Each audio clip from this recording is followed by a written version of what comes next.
ಸರ್ವ ಜನಾಂಗಗಳೇ ಯೆಹೋವನನ್ನು ಕೀರ್ತಿಸಿರಿ, ಸಮಸ್ತ ಪ್ರಜೆಗಳೇ ಆತನನ್ನು ಕೊಂಡಾಡಿರಿ. ಆತನ ಕೃಪೆಯು ನಮ್ಮ ಮೇಲೆ ಅಪಾರವಾಗಿದೆ, ಯೆಹೋವನ ಸತ್ತತೆಯು ಸದಾ ಇರುವುದು. ಯಾಹುಗೆ ಸ್ತೋತ್ರ.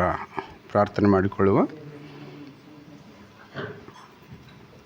ಅತಿ ಪರಿಶುದ್ಧ ಸ್ಥಾನದಲ್ಲಿ ವಾಸವಾಗಿರ್ತಕ್ಕಂಥ ನಮ್ಮ ಸ್ವರ್ಗೀಯ ತಂದೆಯಾದ ಯೇಸುವೆ, ಈ ಪವಿತ್ರವಾದ ಗಳಿಗೆಯಲ್ಲಿ ಕರ್ತನೆ, ನಾವೆಲ್ಲರೂ ನಮ್ಮನ್ನು ನಾವು ಪರಿಶುದ್ಧಗೊಳಿಸಿ ಪರಿಶುದ್ಧವಾದ ಹೃದಯದಿಂದ ಕರ್ತನೆ ನಿನ್ನ ಆಲಯವನ್ನು ಪ್ರವೇಶಿಸಿದ್ದೇವೆ.